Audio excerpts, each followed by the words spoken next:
Cashew here with the DMV. Has concluded. The DMVStream.com. Sean Parker along with Nick Allison. I always wanted to play volleyball in college. Cordova trying to dig it out of the board. And they score!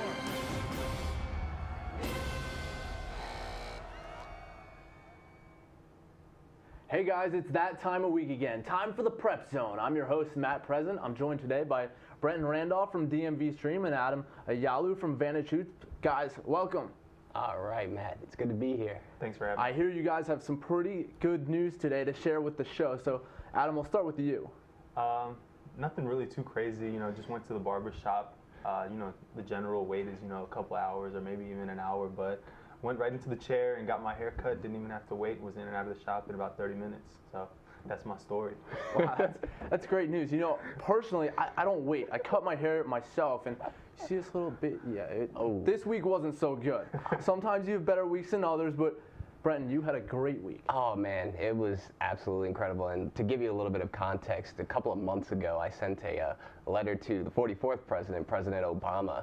And just a couple of days ago, I actually got this response from President Obama. I don't know if you guys can see it, but yeah, it's pretty legit. Basically, he was just saying that my story kind of was what inspired him to keep doing his thing basically each and every day of his presidency, and that he's going to keep doing it even after his presidency. So that was just something that's really cool, and something that hopefully I'll be able to get up framed at my house really soon.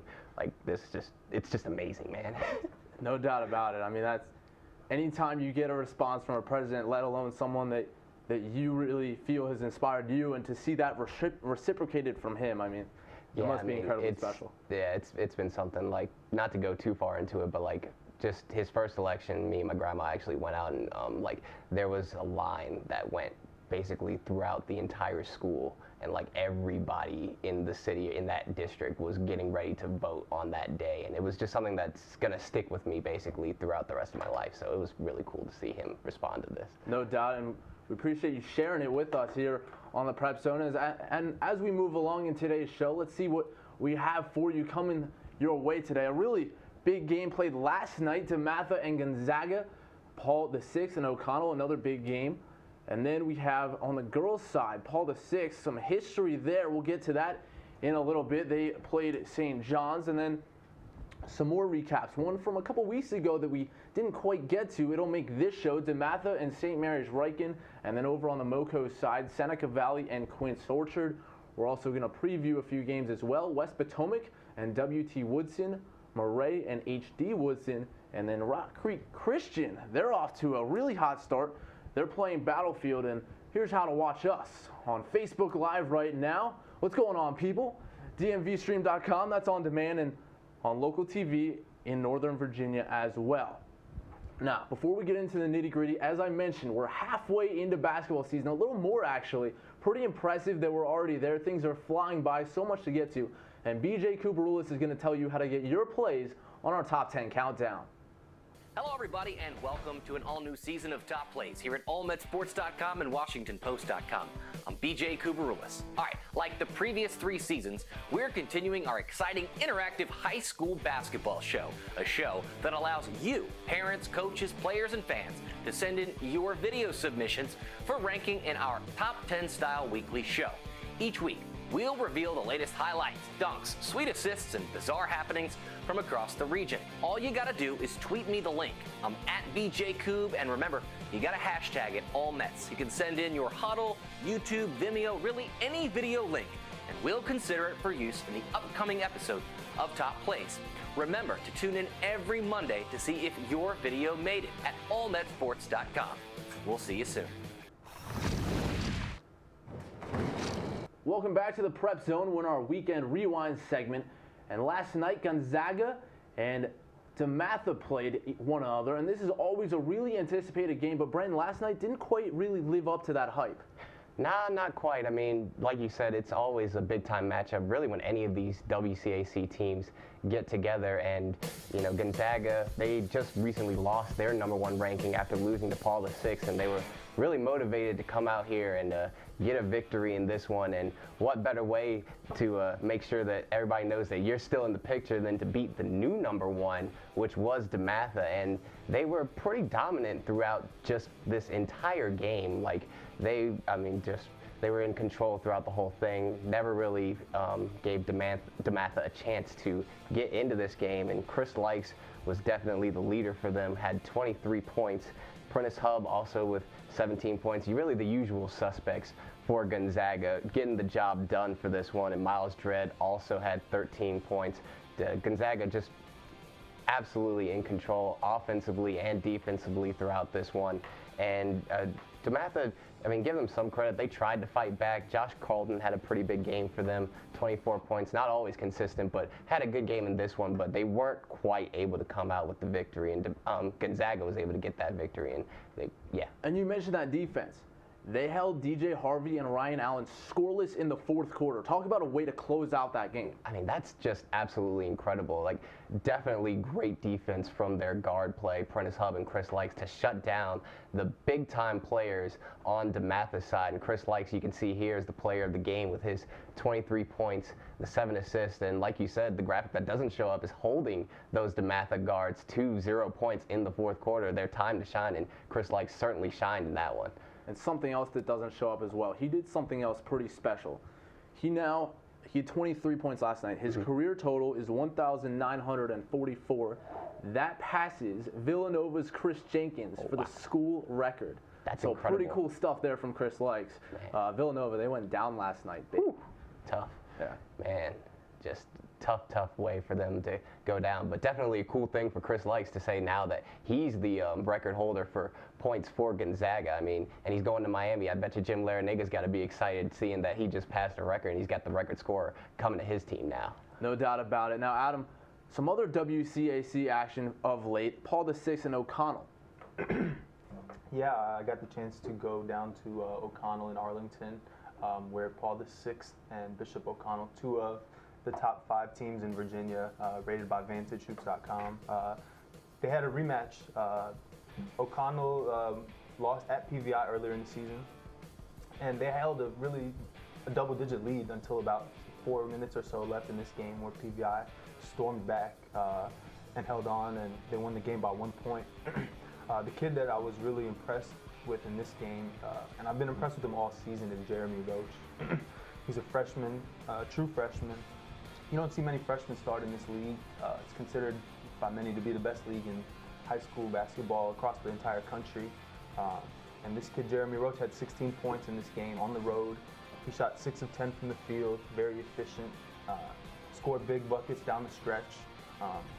Just really been impressed with him lately. And the kid that really has been leading this team all season has been Aaron Thompson. He's a Pitt commit.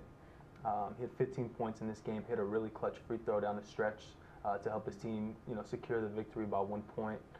Thompson is just really good defensively. He also got a big stop to, get the ball back for his team. And once again, you mentioned that defense, right? Paul VI outscored O'Connell by 10 points in the fourth quarter. What did they do to get it done on that end of the floor? Just team ball. They boxed out. They rebounded really well. Their offensive rebounding was even good. Jeremy Robinson was the leading rebounder in the game. He's a junior. He had 9 rebounds. Let's not say that O'Connell didn't play well in this game, because they definitely had their moments. Matt Lewis, he's going to JMU next year. He had 19 points. Pulled up from about 25 feet to tie the game with under 10, 15 seconds left. Really good game overall, played by both teams, and PVI just came out on top in a really good rivalry.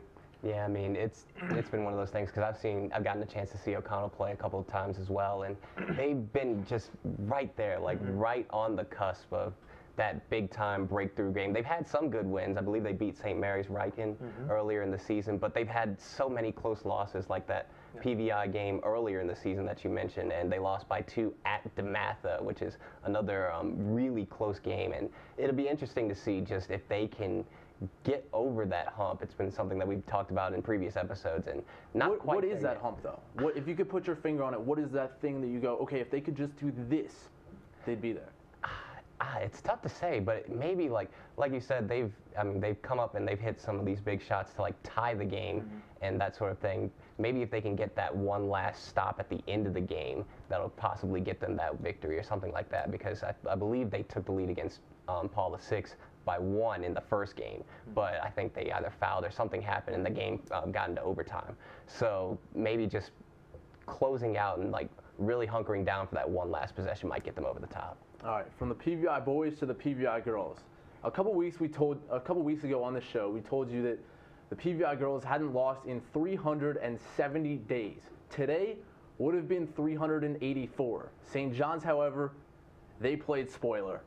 Yeah, man, they absolutely snapped the streak. But the interesting thing was, if you were at the game, you wouldn't have thought that they were playing spoiler, because they absolutely came out there fully expecting to win this game, and that they did. They were up 6 at the end of the first quarter, and they did an excellent job of getting their press started and playing great defense and not letting Paul VI get into any kind of a rhythm. That's the reason that they were able to win this game, was on the defensive end.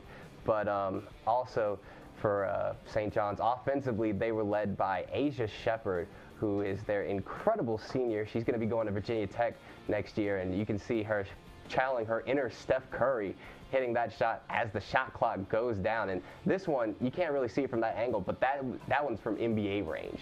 Like, it's absolutely incredible to see anybody just making those shots, and you can see they're absolutely just having a ball out there, having the time of their lives. So they were just absolutely incredible in this one. They didn't let anybody for Paul VI get anything going. Ashley Owusu was quiet in that game, and it was just an incredible effort by another nationally ranked team. And they came in there expecting to win that game, and they played like, and they absolutely dominated throughout. Yeah, Michaela Vaughn, the leading scorer for Paul VI, 16 points. But like you said, you could just see on the video the smiles on their faces, the confidence with which St. John's was playing at home, and they give Paul VI their first loss since January 7th of 2016.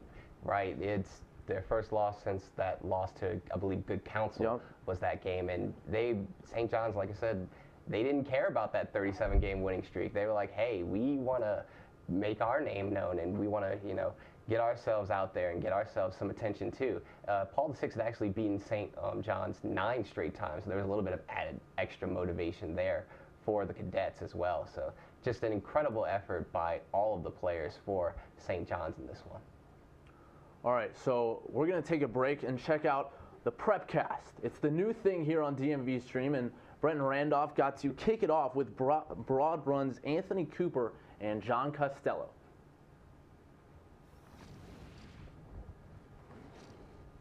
Hey everybody, Brenton Randolph here, and I'm joined by Broad Run basketball coach John Costello and star guard Anthony Cooper. And before we get anything else going, guys, just how are y'all doing today? I'm doing really well, thank you. Very well, thank you very much. Awesome, and you guys are on a big-time hot streak so far coming into today. You guys are 4-0 in your conference. So just tell me a little bit about how you guys have been able to get off to such a hot start in 2017. I think that we've gotten off to a hot start by just everybody knowing their role in the new year, and everybody just coming out and executing the game plan that Coach provides for us, and we've just been on a real hot streak, and things just really good. We're just pulling out wins. I'm excited for the kids because they actually, the one thing we control is their attitude. They go into every game thinking that they can't be beaten. Everyone thinks since we lost one of our top players that we're now a weaker team, and we've actually, Anthony, his role is he's actually making other players better, and guys who are filling the roles, and they're almost like they're refusing to lose. We've won 7 straight, and they couldn't be any happier for what's going on the court. Right, and Coach, you guys obviously on a big-time hot streak. Just looking forward a little bit, you've been the coach there since 2009. Just how special do you think this season can be for this group of guys? It's really kind of hard to believe what's going on because everyone counted this out. We lost the returning first-team All-Player, and everyone expected us to be down, and the kids have done the exact opposite. The games are close. We won every close. All right, for that complete interview and other episodes of the PrepCast, go to our website, DMVStream.com. We're rolling right along here, Weekend Rewind, and we get into Montgomery County, where Seneca Valley has cracked the top 10. They're at number 8 now, and they took down Quince Orchard. That's right, Matt. Seneca Valley and Quince Orchard, both of these teams are actually incredibly good. Quince Orchard, I believe, came into this game undefeated, but they would not leave the game that way, Anthony, as Seneca Valley certainly took over, and it was actually a very close game throughout. None of those quarters, all 4 quarters were decided by, maybe 1 possession each. So it was just a great game, a good game overall to be at, a very fun, intense, and competitive game. And for Seneca Valley, their top scorer was going to be Brandon Simpson, who finished the game with 17 points. Also chipping in for Seneca Valley would be Tristan Price, who had 13 points, and then, just an incredible game for both of these teams. And Quince Orchard, their player Matthew Kelly had 14 points, including 3 3-pointers. So just great offense, pretty good defense on both sides of the ball for both of these teams, and it ended up being a very good game. And I would say that these are 2 teams that are definitely going to be looking to make deep playoff runs in the state of Maryland as we continue on. Well, as is the case with most tight games, it often comes down to free throws, and I want to commend the guy on Seneca Valley, Kareem Matthew. 4 of 4 from the free throw line in the final seconds, his only 4 points of the game. You foul a guy who isn't involved in the game and he knocks down all 4. That is ice in his veins. Dude, that's actually some of the biggest pressure that you can imagine. Like, to take it back to 2010 when the Lakers were playing the Celtics in the finals and Phil Jackson threw out Sasha Vujacic, of all people, to knock down those free throws. Hadn't played probably hardly at all in the finals. So to be able to go in and knock those things down, it's really a mental game, Just lock in, kind of just think about just yourself in the rim and just let that thing fly and make sure it goes in the net. And that's definitely a great job by him to knock down those free throws. Pretty clutch, I'd say. No doubt. Kareem Matthew, the next Sasha Vujacic. Oh, you heard it here first. All right, Adam, back to the WCAC in a game from last week. DeMatha and St. Mary's Riken. We told you DeMatha went down to Gonzaga, but they got a big win a week ago. Yeah, they got a win over Riken, who's a very good team this year. They've got a winning record. Got some really young talent on their team. 2 of the best sophomores in the league, probably, and Makai Long and Jameer Young. But DeMatha did hold on to beat them 73-70. The main guys for the Stags were DJ Harvey, who's going to Notre Dame, and Ryan Allen, who's going to Delaware. They combined for 41. Harvey, in particular, was all over the place. He had 10 rebounds and 5 assists. Really showcased his high-level athleticism, the ability to score, from pretty much almost anywhere on the floor, create shots for himself, his teammates. Really loved what Allen was doing in this game as well. He hit several shots from the perimeter, was really tough to stop off the bounce, going to that left hand, and he's really crafty around the basket. He had some really nice finishes. Kid that I was really impressed with in this one, relatively unknown kid from Europe, AP. He goes by AP. He's from Riken. He's a 7-footer. He's a junior. He had 12 points off the bench. Probably his best game of the season, from what I understand. When you have a guy who's 7 feet in high school, it often takes them a little time to kind of grow into their body and kind of feel things out. What have you seen from him over the course of the season? Well, it really takes, when players come from Europe, it really takes at least a year for them to get acclimated and things like that. And I really didn't even expect him to contribute too much this season. But just the way he finishes around the basket and his footwork is really, really good. He's got really soft hands. He can catch the ball. And he works really hard. Coaches love him. They rave about him. So it seems like he's got a pretty bright future. No doubt. And kudos to him for making that transition so quickly and having an impact. Like you said, we're halfway into the season. He could still, continue to grow in that role as we move along. Yeah, this team is very young. Probably will get better as the season goes on. So just looking forward to see how this league plays out. No game in this league is a given, and Riken showed that with how they competed against DeMatha. A very tight race. We'll certainly keep an eye on it, bringing many games as we move forward on future episodes of the Prep Zone. But we're going to step aside just a second, come back with some previews. But first, we're going to go in the paint with Alex Harris, talking about Vado Morse, one of the best 3-point shooters in the area. Hey guys, I'm Matt Present, joined with Alex Harris for this edition of Inside the Paint. Alex, we're talking about Vado Morse, and boy, can this kid shoot. Yeah, he's quite the shooter over at Bullis, and definitely a special player. And recently had a game with, he had 5 threes in one game. And so what I wanted to do here today is just, let's take a look at those 5 threes and let's just see how he got open. Let's just see how he got those shots. So we're going to see right here, let's keep it paused. He's number 0 in the near side corner. And Bullis has set up a double screen on the baseline. And also, if you notice, if you look at that clock, this is the first quarter, first play of the game. So let's go ahead and let it run. He runs underneath that first and second screen. Pause right there. Now, the defense, number 2 there, is going over top the screen. And so the proper read is to go and fade. So in the game of basketball, we always want to go opposite of where your defender's going. So if the defender was to trail you, you curl the play. If he goes over top, you fade. Vado making a great read here, gets himself into the corner. Let's go ahead and let that thing play. Quick release, knocks down the bucket to start the game. All right, so let's go ahead and get into the next possession here. And as we can see, Vado's right there, number 0 again. And Georgetown Prep is running a trap. They're rotating that number 2 over across. Let's go ahead and let it play just a little bit. And Vado does exactly what he should do. Pause right there. He finds the open space and All right, you can see the rest of that on DMVStream.com along with other In the Paint episodes with myself and Alex Harris. But we move along here now, weekly fast forward segment, and we start with West Potomac and WT Woodson squaring off on Friday. Yeah, West Potomac and WT Woodson will go in a rematch. This one will be played in Fairfax. First game was played in Alexandria. West Potomac won in convincing fashion, I believe. But I went and saw West Potomac last night. They're looking really good. They're 15-2 this year. It's going to be a tough test to play at Woodson in a conference game. No game in this conference is really a given. As we saw last night, Woodson actually lost to Lake Braddock. I believe it was at Lake Braddock. So that was kind of a surprising result for me anyways. But anyways, going back to this game, West Potomac and Woodson are considered to be 2 of the better teams in the Northern Virginia and in the entire state. West Potomac has been led by Khalil Williams-Diggins. He's averaging 16 points and a handful of assists a game. They've got a really good sophomore by the name of Daryl Mackey Jr. They call him Air Mackey over there. He can really, really jump. A lot of these guys on this team are really athletic.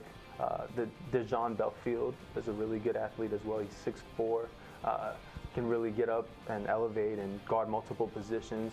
West Potomac's really going to be applying a lot of pressure, playing really good defense, and they like to get out and run. So it's run and gun. Use those athletes to their advantage and try to beat Woodson down the court. Yeah, West Potomac's averaging, a good amount of points per game. But if any team can match that, it's probably Woodson. Woodson's also a pretty underrated defensive team in my opinion. A kid by the name of David Promisel. He's a senior. Coach Doug Craig loves him, man. He'll put him on, any perimeter player who he wants shut down. David Promisel, Simon Mula are 2 guards who can really lock up. They're going to have to get a lot from Nate Spurlock as well in this one. It's going to take a total team effort, I think, for Woodson. In my opinion, it's going to be a really close game. If I had to pick one team, I would pick Woodson just because they're at home. I'll give them the advantage. That crowd over there gets really, really fired up for those games, especially the big ones. You gotta love those high school student sections, right? Yeah, definitely. So much fun. I remember back being part of them. Look at me, I wasn't on the court. Nah, but it should be definitely a very interesting game because West Potomac, like you said, they got like 5 players that at any point in this game could, go off and take over the game. Like you said, Daryl Mackey Jr. and all those guys could really just take over this game and, make sure that WT Woodson doesn't really get in it, even if they're on the road. So they pulled out some big wins at home, on the road, and just, beyond because they're, 15-2. So obviously they're a very good team, and obviously WT Woodson very good as well. Jason Agner, I believe, one of the best 3-point shooters in the area, possibly in all of the DMV. So it should be, like you said, Adam, and like you said, Matt, a very interesting game in this one. So you go from WT Woodson to HD Woodson, and they host Murray. Yeah, that's right. HD Woodson and Murray, these are 2 of the most talented teams in the DMV area, both of whom are ranked in the top 20 of the Washington Post. And Murray 12-3, HD Woodson 15-5. And Murray, of course, being led by their big man, Luka Garza. But first, we're going to take a look at Keon Boyd and that incredible dunk by HD Woodson. Both teams have been really good in this one. I mean, and they'll definitely be very good in this game as well. Luka Garza, like I said, a definite force inside for Murray. He's going to be going to Iowa next season, so he'll definitely have a very good game, and he's averaging, 25 a game, and Keon Boyd averaging 22.3 points per game, and also keep an eye on Derquan Washington, who's averaging over 21 per game himself. So take a look at some of these graphics by Keon Boyd, and he's really a complete player, like 22 a game, 11 rebounds a game, 5 assists, and 2.3 blocks. Just makes an impact everywhere on the court. You mentioned Boyd and Garza, both guys we've featured here on Inside the Paint, so go ahead, check those out on our website as Alex Harris breaks them down. But Brenton, do you have a pick for this game? Well, you kind of put me on the spot, but yeah, I'm probably going to go with HD Woodson just because they've got so much explosive talent on that team. And like I said, Keon Boyd and Derquan Washington, you kind of have to pick your poison with who you want to stop and who you want to let go off. So it'll be tough for Murray to, try and shut down all those guys. So I'd probably go with HD Woodson in this one. All right, we got one more preview to get to, but first we check out our DMVStream.com Play of the Week. Hey everybody, Brenton Randolph here to unveil the DMVStream.com Play of the Week, with West Potomac hosting West Springfield. Wolverines guard Daryl Mackey Jr. drives to the baseline and rises up, bringing down the hammer over not one, not two, not three, but 4 defenders for the poster. If you want to be featured on the Prep Zone, be sure to tweet us your content at DMVStream. Welcome back. Weekly Fast Forward, final game to get to. Rock Creek Christian undefeated on the season, and they travel to Battlefield on Thursday. Yeah, really looking forward to this one. Rock Creek Christian's 15-0 right now, ranked as a top 2 team in the Post, probably second, I think, behind DeMatha. They're going to be traveling out to Haymarket to face off against Battlefield, who is on a roll after a really difficult schedule to open up the season, but it seems like they're prepared and they've been playing well since then. The guy that I'm really interested in seeing in this game is Jermaine Harris. He's a junior big man from Rock Creek Christian. A little bit of history. Rock Creek Christian used to be known as Clinton Christian. They just changed their name over the summer, so still the same school. But the kid Jermaine Harris is a really good big man for them. He's being recruited by several high major schools like Virginia Tech, Seton Hall, Rutgers, Providence, Penn State. Another kid that I really like is Sharif Kenny. He's their point guard, one of the smartest players that I've seen at his position. He's also another high major level guard prospect. They're going to be going up against Braden Galt, who's been on a tear of late for Battlefield. He's averaging almost 18 a game. He scored 33 earlier a couple weeks ago. Probably his best game of the season statistically from what I understand. Galt's been on a roll. Shanari Street has been on a roll lately, and so is Joe Davis. So them 3 going up against Kenny, Jermaine Harris, a kid by the name of Jonathan Preston, and Earl Timberlake. So if I had to pick one, I would take Clinton Christian or Rock Creek Christian just because they're on a roll. They haven't lost yet, and it's not really going to be a gimme. I got them winning by 4 points. All right, it's going to be a close one, but they stay undefeated. We'll see if that pans out. For Brenton Randolph and Adam Ayalu, I'm Matt President. We will see you next week on the Prep Zone.